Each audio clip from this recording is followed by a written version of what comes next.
ይህ ሰውዬ ባለስልጣን ነው። ባለስልጣኖች ሌሊት የት ነው የሚሄዱት? ባለጸጋ ነው። ባለጸጎች ሀብት ያላቸው ሰዎች የት ነው የሚሄዱት? ሌሊት የት ነው የሚያሳልፉት? ዙሪያው ገደል የሚሆንብን ጊዜ አለ። ሁሉም የሚጨልምብን ጊዜ አለ። ሌሊት ማለት ግራ ቀኙ የሚጠፋብህ ጭልም የሚልብህ ሰዓት ነው። ሲጨልምብህ መሄድ ያለብህ ወደ ክርስቶስ ነው። ምክንያቱም በክርስቶስ ዘንድ ጨለማ አይጨልምም። እስመ ጽልመት ይጸልም በኀቤከ። ሁለቱ ወታደሮችም አብረው ቁጭ ብለው ሲማሩ ትምህርቱ መስጧቸው ቁጭ ብለው ደስ ብሏቸው ትምህርቱ ጨረሱና ትምህርቱ ሲያልቅ ረስተውት ወደ ቤታቸው ሄዱ። የመጡት ምን ሊያደርጉ ነበር? ክርስቶስን ሊያስሩት ነው። ክርስቶስ ሊያስሩት የመጡትን ሰዎች በትምህርቱ ጣዕም የሚያስረሳ ሰው ትምህርት ነው የሚያስተምረው ጌታ። ሄደው ተምረው የክርስቶስን ትምህርት ሰምተው የመጡት ሁለቱ ወታደሮች ናቸው አይደል? እኛ ሄደን አልሰማንም፣ ባልሰማነው ነገር መፍረድ እንችላለን ነው? ህጉ እኮ አይፈቅድም አለ ኒቆዲሞስ። ብልጥ አይደለም? ቢያንስ ዋናውን ባያነሳ ትንሽ ስብሰባው መረበሽም ጥሩ ነገር ነው አይደል? በማተባችሁ አትፈሩ። የምትሰሩበት ቦታ፣ የምትማሩበት ቦታ፣ የምትነግዱበት ቦታ ክርስትናችሁ እንዲታይ የማትፈልጉ ከሆነ ኒቆዲሞስ መጀመሪያ የነበረበት ችግር አለባችሁ ማለት የመጀመሪያው ስቴጅ ላይ ነው ያላችሁት። እስኪ በሉ የኢየሱስን ሥጋ ለመኑ። ማናማ? ዮሴፍና ኒቆዲሞስ ናቸው። ቅዱስ ኤፍሬም ሶርያዊ ዮሴፍና ኒቆዲሞስን ይጠይቃቸዋል። እንዴት ችላችሁ ገነዛችሁት? እንዴት አስቻላችሁ? አይንን የሚያበራውን አምላክ አይኑን እንዴት ከደናችሁት? ሽባ የሚፈውሰውን አምላክ እጆቹን እግሮቹን እንዴት አሰራችሁ? የታሰረውን የሚፈታውን ጌታ እንዴት አድርጋችሁ ፈታችሁ አሰራችሁት ይላል።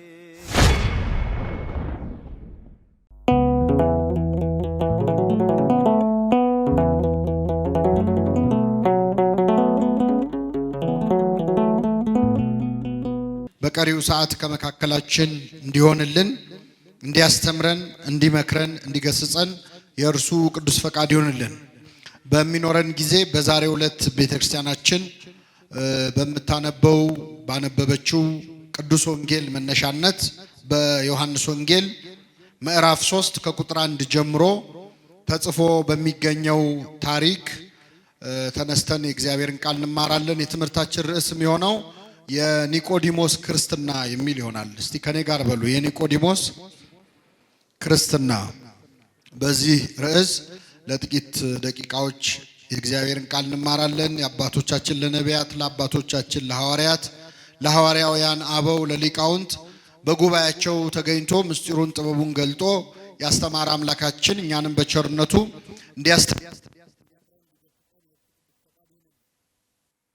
እግዚአብሔር እንዲያስተምረን ቅዱስ ፈቃዱ ይሁንልን። የትምህርታችን ርዕስ ምንድነው? የኒቆዲሞስ ክርስትና በሚል ርዕስ እንማራለን።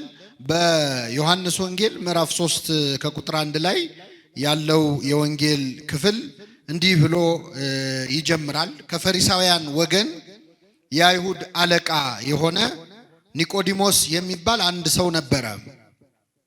እርሱም በሌሊት ወደ ኢየሱስ መጥቶ መምህር ሆይ እግዚአብሔር ከእርሱ ጋር ከሆነ በቀር አንተ የምታደርጋቸውን እነዚህን ምልክቶች ሊያደርግ የሚችል የለምና መምህር ሆነህ ከእግዚአብሔር ዘንድ እንደመጣህ እናውቃለን አለው ይላል።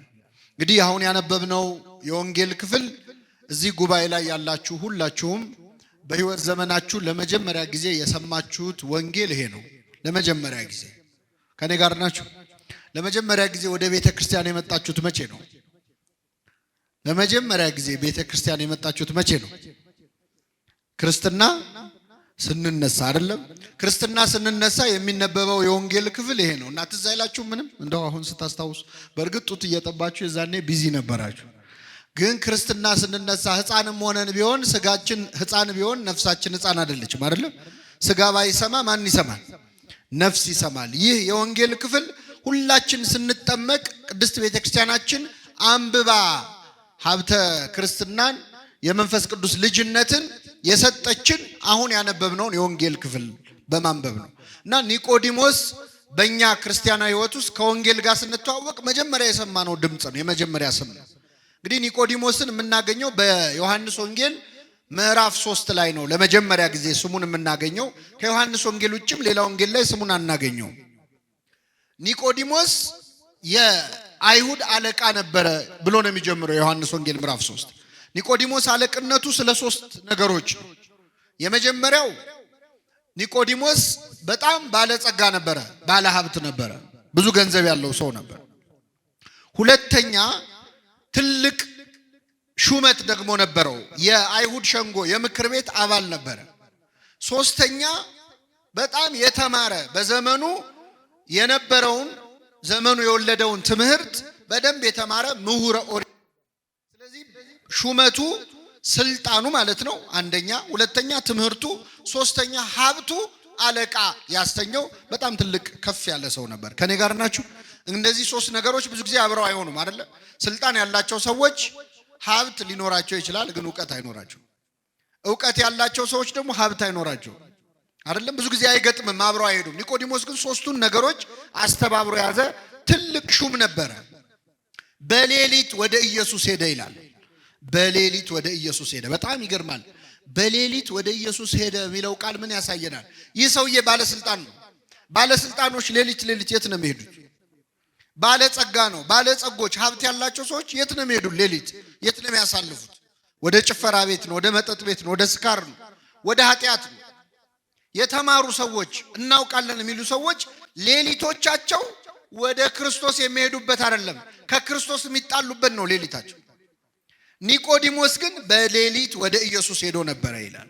የመጀመሪያው ሰዓታት ቋሚ፣ የመጀመሪያው ማህሌት ቋሚ፣ ትጋሃ ሌሊት የሚያውቅ የሌሊቱን ግርማ ሌሊቱን ጸባ አጋንንቱን ድምፅ አራዊቱን ሳይፈራ በሌሊት ወደ ክርስቶስ ይገሰግስ ነበር። ወደሱ የምንገሰግስበትን ኃይል ያድለን አምላካችን። ስለዚህ ኒቆዲሞስ በሌሊት ወደ ኢየሱስ ሄዶ ነበር። ይሄ ትጋቱን ያሳያል። ለኛ ደግሞ የሚሰጠን ትምህርት ምንድነው? ወደ ክርስቶስ መሄድ እንዳለብን ያሳያል። ወደ ክርስቶስ በእግራችን መሄድ ብቻ አይደለም። ሌሊት ማለት ጨለማ ማለት ብቻ አይደለም። ክርስቲያኖች በህይወታችን ብን ጊዜ የለም፣ ዙሪያው ገደል የሚሆንብን ጊዜ አለ።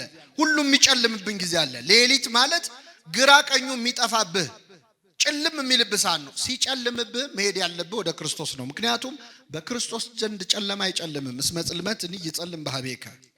ክርስቶስ ባለበት ስፍራ ጨለማ አይደለም። የጽድቅ ፀሐይ ክርስቶስ ሲያበራ የትኛውም ጨለማ ውስጥ ብትሆን ያበራል። ሲኦል ውስጥ ብትሆን ክርስቶስ እስካለ ብርሃን ነው የሚሆነው። እና ኒቆዲሞስ በሌሊት ወደ መድኃኒታችን ወደ ኢየሱስ ክርስቶስ ቀረበ ይላል። ወደሱ እንድንቀርብ አምላካችን ይርዳን። ቀረበና ምን አለው? መምህር ሆይ እግዚአብሔር ከእርሱ ጋር ከሆነ ሰው በቀር አንተ የምታደርጋቸውን ተአምራት ሊያደርግ የሚችል ማንም የለም። ስለዚህ ከእግዚአብሔር ተልከህ እንደመጣ እናውቃለን አለው። ተመልከቱ እንግዲህ መድኃኒታችን ኢየሱስ ክርስቶስ በዮሐንስ ወንጌል ምዕራፍ 2 ላይ ከዚያ በፊት ተአምር ሲሰራ ነበር። በቃና ዘገሊላ ውሃውን ወይን አድርጎ ነበር። ከዚያም በጌርጌሴኖን ወርዶ ተአምር አድርጓል። ይህን ተአምር ሰምቷል ኒቆዲሞስ። ምን አለው? መምህር ሆይ አለው። የመጀመሪያው ንግግር መምህር ሆይ ነው። እሱ መምህር ነኝ ብሎ አልተኮፈሰም። ክርስቶስ ከናዝሬት ነው የመጣው ብሎ አልናቀው። መምህር ሆይ አለው። ከዛስ እግዚአብሔር ካንተ ጋር እንደሆነ አንተ የምታደርገውን ታምራት እግዚአብሔር ከእርሱ ጋር ከሆነ በቀር ሊያደርግ የሚችል እንደሌለ ከእግዚአብሔር ተልከህ እንደመጣን እናውቃለን አለ። ራሱን ብቻ አይደለም የወከለው፣ ሌሎች አይሁድ ሹማምንትም እንደኔ አንተ በእርግጥ ከእግዚአብሔር ተልከህ እንደመጣ እናውቃለን ብሎ ለክርስቶስ መሰከረ። ጌታችን ምን ብሎ መለሰለት? እውነት እልሃለሁ ሰው ዳግመኛ ካልተወለደ በቀር የእግዚአብሔርን መንግስት ሊያይ አይችልም አለው። በጣም ይገርማችሁ። ጥያቄውና መልሱን ተመልከቱ። ኒቆዲሞስ ለክርስቶስ ሙገሳን ያቀረበለት መምህር ሆይ አንተ የምትሰራውን እግዚአብሔር ከረዳው በቀር እኮ ማንም አይሰራውም፣ አንተ እኮ ከእግዚአብሔር የተላክ መምህር ነህ ብሎ መምህሩን አመሰገነ፣ አወደሰ። ክርስቶስ ግን ምን አለው? መምህርን በማወደስ አይደለም የምትድነው አለው። እኔን በማመስገን አይደለም የምትድነው። ሰው ዳግመኛ ዳግመኛ ካልተወለደ በቀር የእግዚአብሔርን መንግስት ሊያይ አይችልም አለው። በጣም ይገርማል። ካልተጠመቀ በቀር ማለት ነው በኋላ ትርጉሙ። ይህንን ሲለው ኒቆዲሞስ በጣም ገረመው።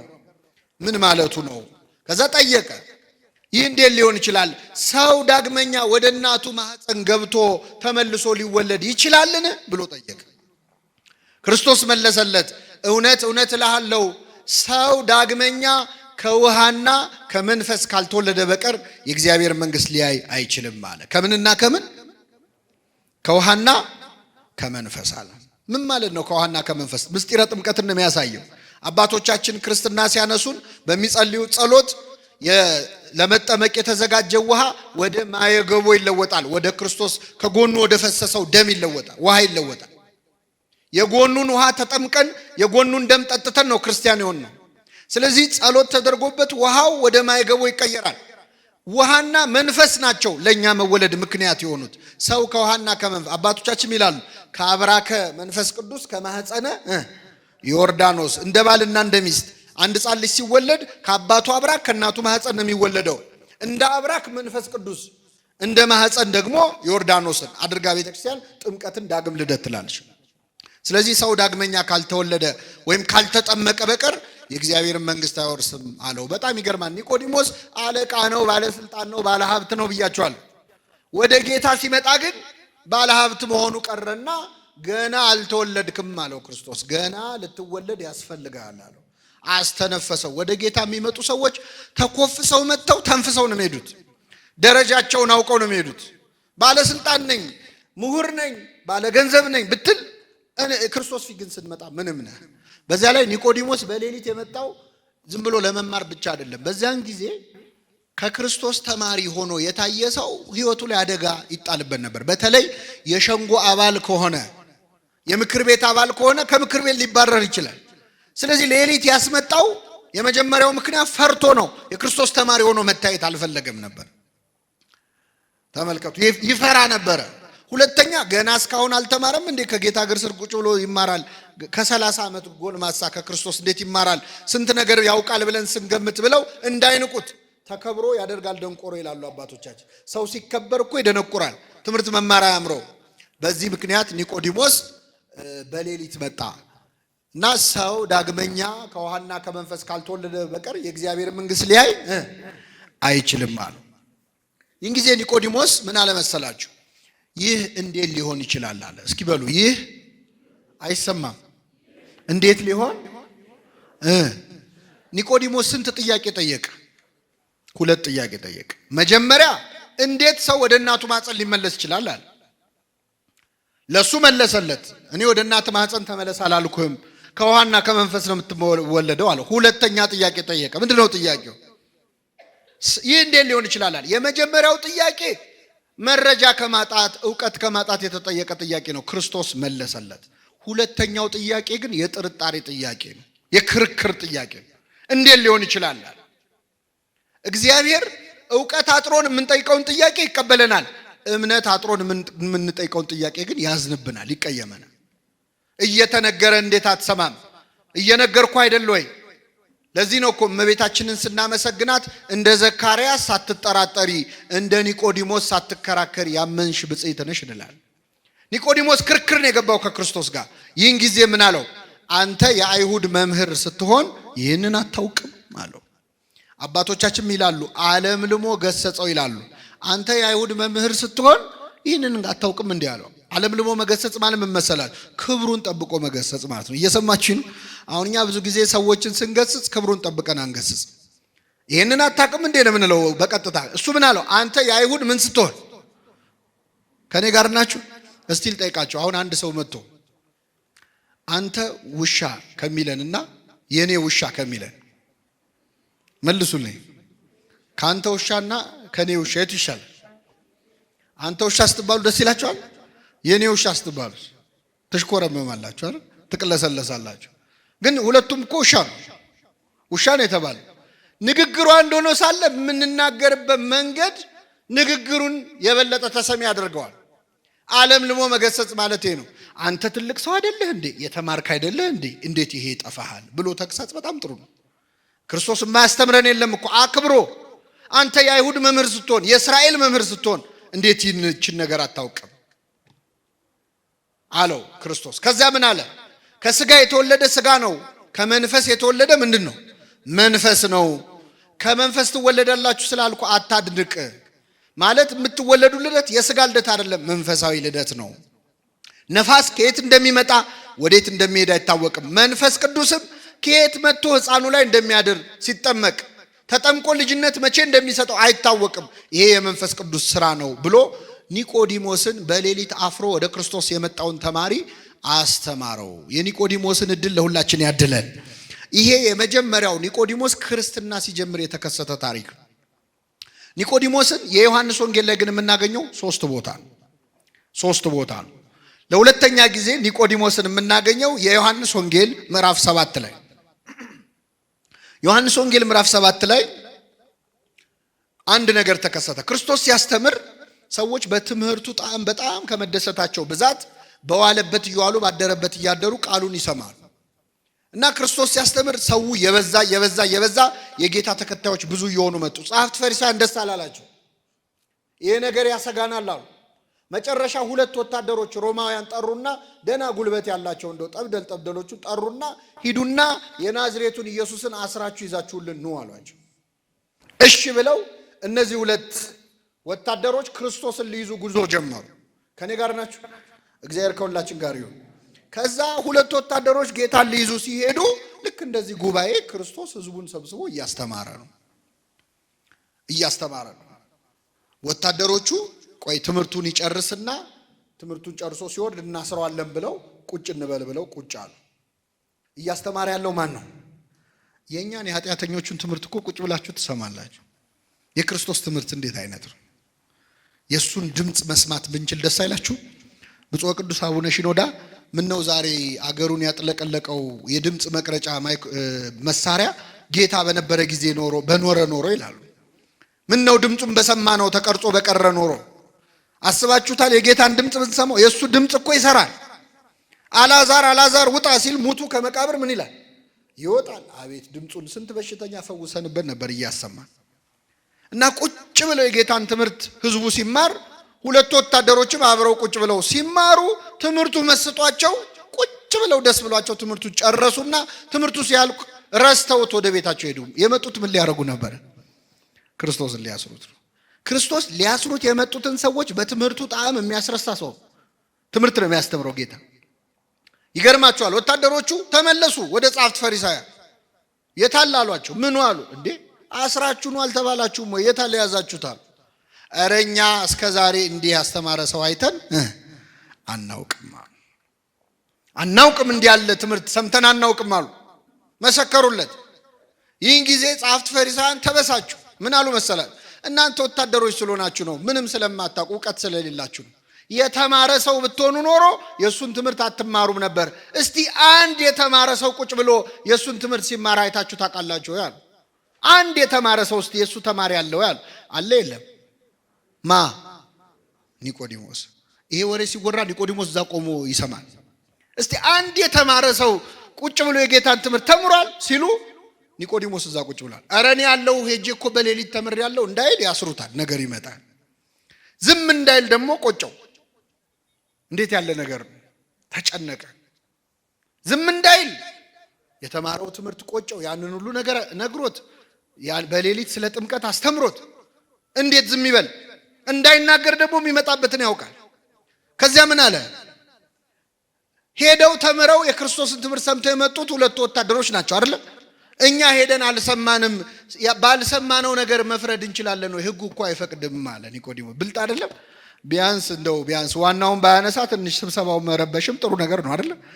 ይሄ ምን ማለት መሰላችሁ? በሃይማኖታችሁ አትፈሩ፣ በማተባችሁ አትፈሩ።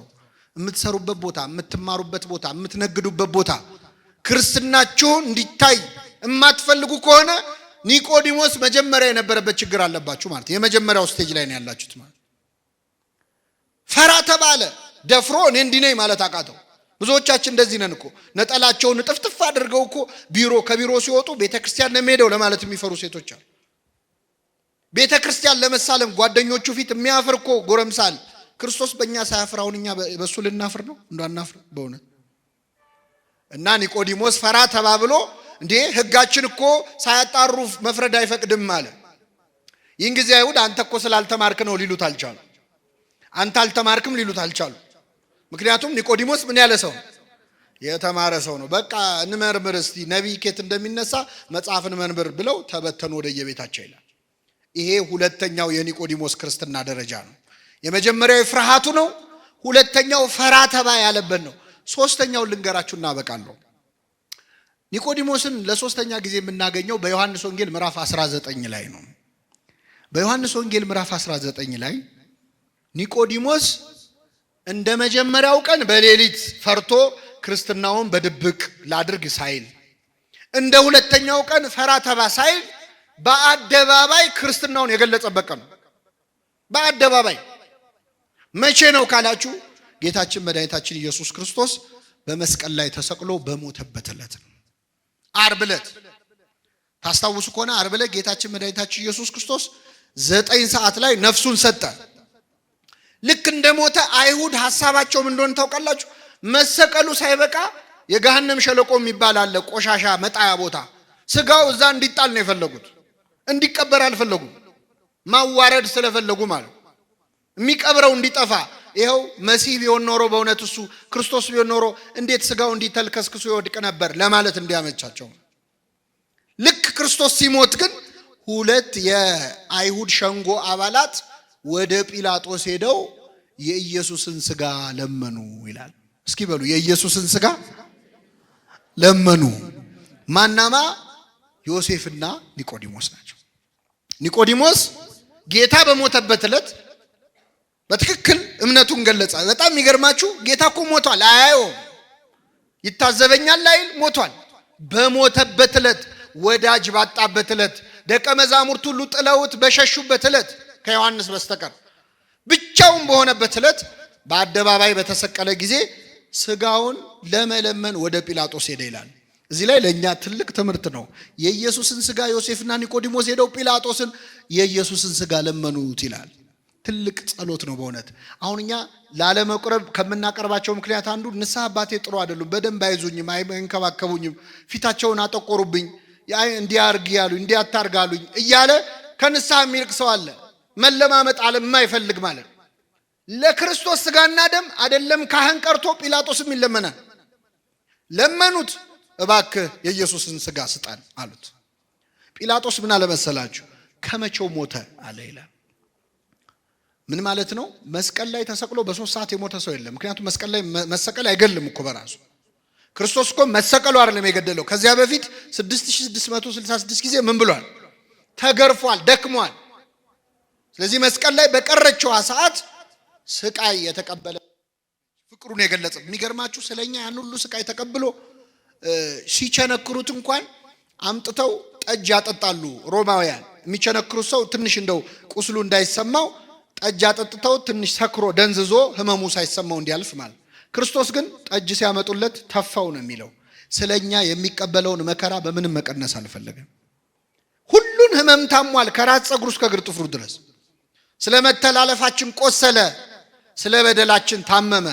በእርሱ ቁስል እኛ ቁስል አሁን እንዴት ይፈውሳል? ቁስል እኮ ሲነካ ይጋባባላል። የክርስቶስ ቁስል ግን የሚፈውስ ቁስል ነው፣ የሚፈውስ ህመም ነው፣ ታሞ ማዳን የሚችል ቁስል ማለት እና ዮሴፍና ኒቆዲሞስ ቀርበው ጲላጦስን ስጠን አሉት። ጲላጦስ ደብዳቤ ጽፎ ውሰዱ ያላቸው።